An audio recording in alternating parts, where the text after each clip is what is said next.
आज यीशु मसीह के पास बहुत से लोग आना चाहते हैं। बहुत से लोगों के पास बहुत सी ज़रूरतें हैं। हर कोई पाना चाहता है। यीशु मसीह के वक्त में भी बहुत से लोग पाना चाहते थे। बहुत लोग बिना मांगे पा गए, लेकिन बहुत लोगों ने खुदा ने देना चाहा फिर भी वो नहीं ले पाए, क्योंकि वो झुकना नहीं चाहते थे, वो टूटना नहीं चाहते थे, वो अपनी खुदी का इनकार नहीं करना चाहते थे। यीशु मसीह देने के लिए है। उसने बाइबल में साफ वादा किया है, मांगोगे तो तुम्हें दिया जाएगा, ढूंढोगे तो तुम पाओगे, खटखटाओगे तो तुम्हारे वास्ते खोला जाएगा। हम मांगते ही नहीं हैं, इसलिए मिलता नहीं है, ढूंढते नहीं हैं इसलिए पाते नहीं हैं, खटखटाते ही नहीं हैं, कैसे खुलेगा? आइए, आज की जरूरत यही है।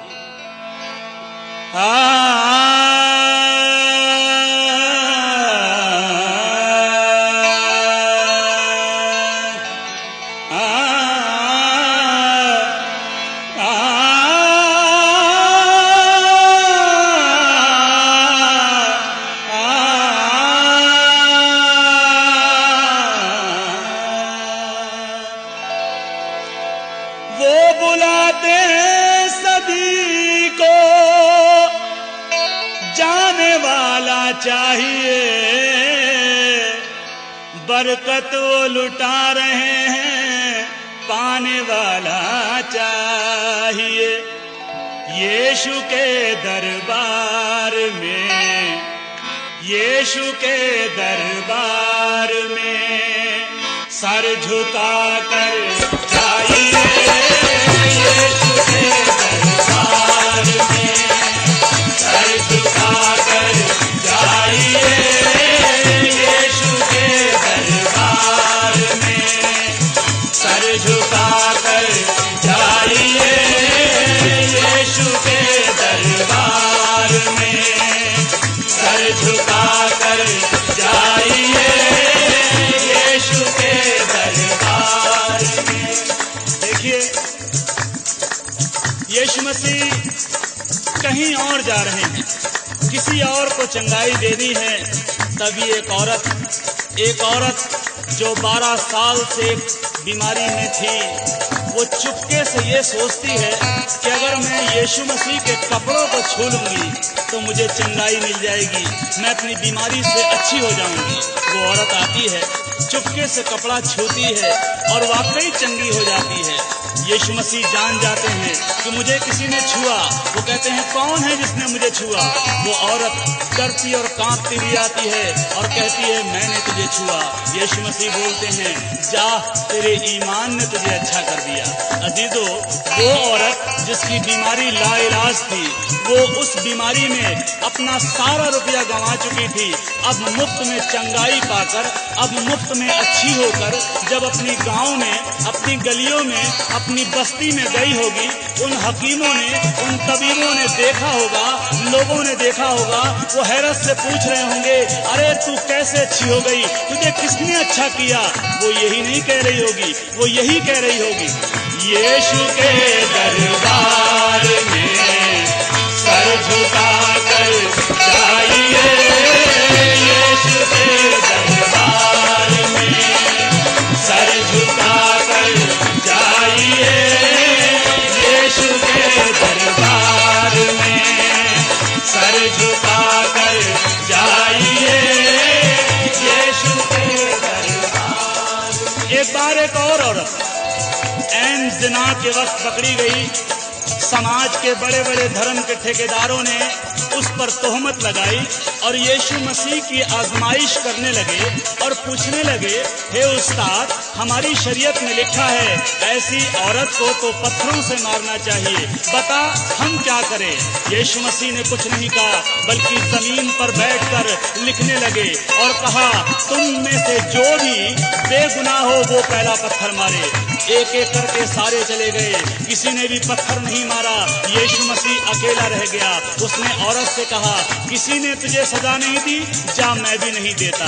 वो औरत जब अपनी गलियों में गई होगी, अपने लोगों में गई होगी, अपने मोहल्ले में गई होगी, अपने अजीजों में गई होगी, वो लोगों से जब कह रही होगी, देखो मेरे गुनाह माफ हो गए, लोगों ने कहा होगा, तूने क्या करा, तू कैसे गई? उसने कहा, जाओ तुम भी जाओ, लेकिन ऐसे यीशु के दरबार में सर झुका कर जाइए, यीशु के दरबार में सर झुका कर जाइए, यीशु के दरबार।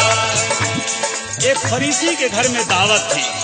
यीशु मसीह बैठे हुए थे, उसके चेले बैठे हुए थे। अचानक एक औरत, जो एक गली की नहीं, एक कॉलोनी की नहीं, बल्कि पूरे शहर की बदनाम औरत थी, वो अंदर आई। उसे किसी ने नहीं बुलाया था, वो किसी से कुछ नहीं बोली, वो घर के मालिक से कुछ नहीं बोली, वो लोगों से कुछ नहीं बोली, वो यीशु मसीह से भी कुछ नहीं बोली। चुपचाप आई, यीशु मसीह के पैरों के पास बैठ गई, अपने आंसुओं से उसके पैर भिगोने लगी, अपने बालों से उसके पैर पोंछने लगी। उस औरत से यीशु मसीह ने कहा, जा तेरे गुनाह माफ हुए। घर के मालिक ने यीशु मसीह के ऊपर शक किया। उसने मन ही मन सोचा, अगर ये आदमी रास्तबाज होता तो पहचान जाता कि औरत कौन है जो इसे छू रही है। यीशु मसीह जो मन की बातों का जांचने वाला है, उसने उससे कहा, मुझे तुझसे एक बात कहनी है, कौन ज्यादा मोहब्बत करेगा, वो जिसका कम किया गया वो या जिसका ज्यादा माफ किया गया? वो बोला, जिसका ज्यादा माफ किया गया।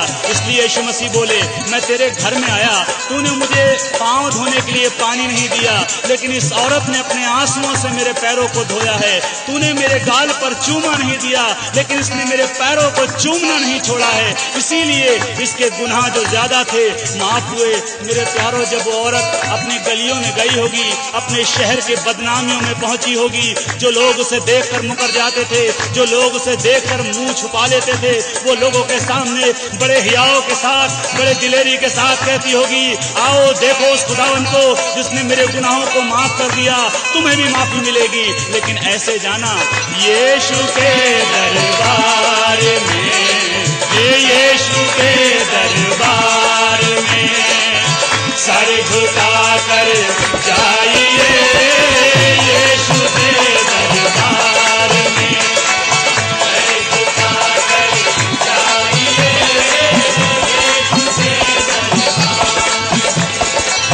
यीशु के दरबार में सर झुका कर जाइए, यीशु के दरबार में सर झुका कर जाइए। है सभी कुछ आपका, है सभी कुछ आपका, बस पा सको तो पाइए, है सभी कुछ आपका, पा सको तो पाइए, है सभी कुछ आपका, पा सको तो पाइए, है सभी कुछ आपका।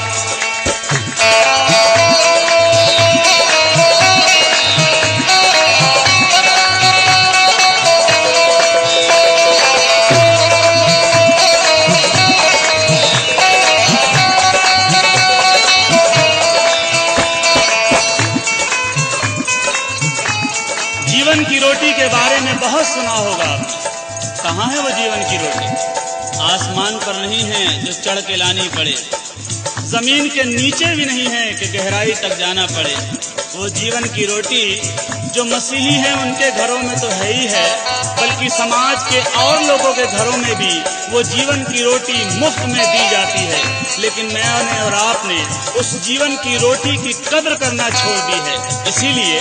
इसीलिए मेरे और आपके बच्चे आज शाहरुख खान को तो जानते हैं कि वो कैसा है, लेकिन मेरे और आपके बच्चे ओबेद को नहीं जानते कि वो कौन था। मेरे और आपके बच्चे अजय देवगन को जानते हैं कि वो कैसा है, लेकिन मेरे और आपके बच्चे ईशय को नहीं जानते, अबशालोम को नहीं जानते, अरे किसी को भी नहीं जानते। मेरे और आपकी लड़कियां आज नाओमी को नहीं जानती, मेरी और आपकी लड़कियां आज ओरपा को नहीं जानती। वो श्रीदेवी को जानती हैं कि वो कौन है, कैसी है, कैसे जानेंगी? क्योंकि ये नाम तो बाइबल के अंदर है और बाइबल जीवन की पुस्तक को मैंने और आपने पढ़ना ही छोड़ दिया। इसीलिए आज हमारे बच्चे उस कलाम को नहीं जानते और उनकी जिंदगियां बर्बादी की तरफ बढ़ रही हैं। आप बाइबल को सजा कर मत दिखालों पर रखो, आप बाइबल को सजा कर मत दिखालों पर रखो।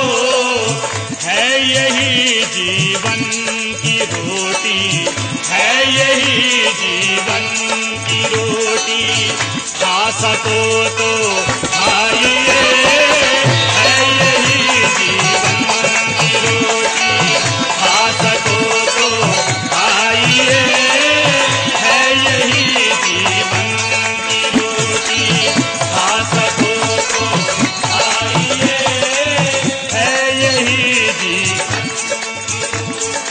बाइबल कहती है, और जो हुक्म मैं आज तुझको सुनाता हूँ वो तेरे मन में बनी रहे, तू इन्हें अपने बाल बच्चों को समझा कर सिखाया करना। घर में बैठते, राह में चलते, लेटते, उठते इनका बयान किया करना और इन्हें अपने हाथ पर निशान करके बांधना। ये तेरी आंखों के बीच टीके का काम दें और इन्हें अपने घर के भीतर की बाजुओं पर और चौखों पर और दीवारों पर लिखना। अरे मेरे प्यारों, मैंने और आपने आज सब कुछ छोड़ दिया, इसीलिए आज वो बरकतें जो मेरे और आपके घरों में होनी चाहिए नहीं मिलती। करिए, है यही जीवन की रोटी, है यही जीवन की रोटी, खा सको तो खाइए, है यही जीवन की रोटी, खा सको तो खाइए, है यही।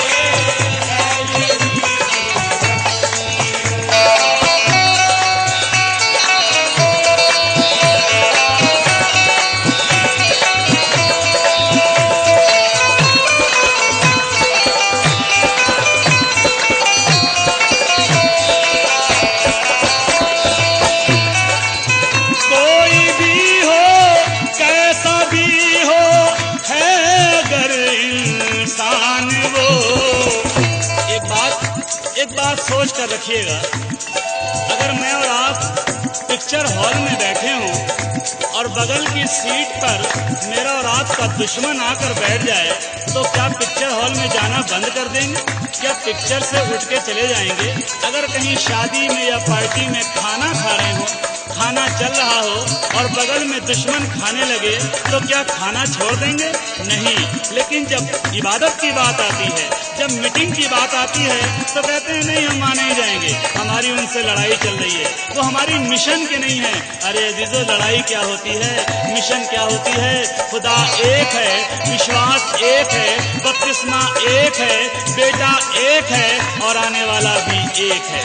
कोई भी हो, कैसा भी हो, है अगर इंसान वो, कोई भी हो, कैसा भी हो, है अगर इंसान वो, घर में उसके लेके बाइबल, घर में उसके लेके बाइबल, जा सको तो जाइए, घर में उसके लेके बाइबल, जा सको तो जाइए, घर में उसके बाइबल।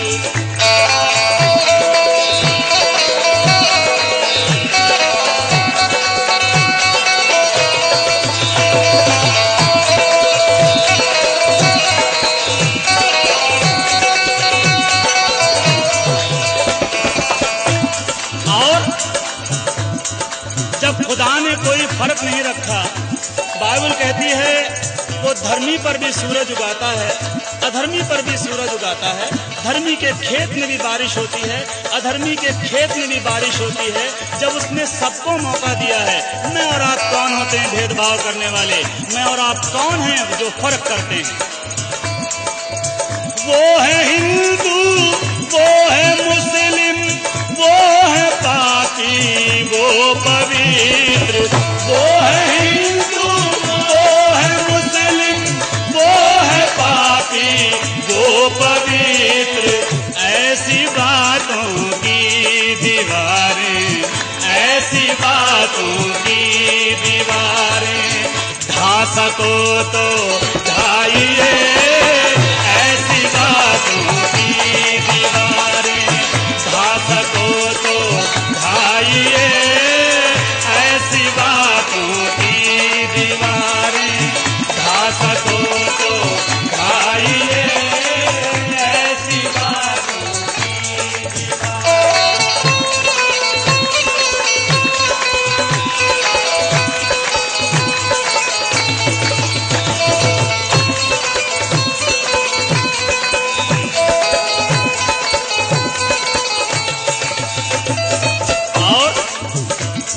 अगर आप चाहते हैं आसमान पर फरिश्ते खुशी मनाएं और फरिश्तों को खुशी मनाते हुए देखकर मेरा और आपका खुदा खुश हो, और जब खुदा खुश हो तो मैं और आप जो मांगें वो पालें, तो ये काम करना पड़ेगा।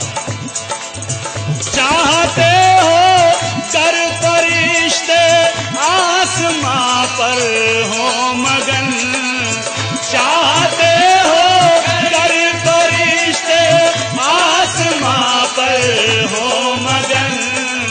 आप यीशु में किसी को, आप यीशु में किसी को ला सको तो लाइए। आप यीशु में किसी को ला सको तो लाइए। आप यीशु में किसी को ला सको तो लाइए। अजीजों, मनादी करने की कोई उम्र नहीं हुआ करती। किसी को सीख या किसी को राह बताने के लिए उम्र नहीं हुआ करती। नामान कोढ़ी को, जो अराम की सेना का सेनापति था, जो ताकतवर था, जो बहुत शूरवीर था, लेकिन उसको कोढ़ था। उसको किसने सलाह दी?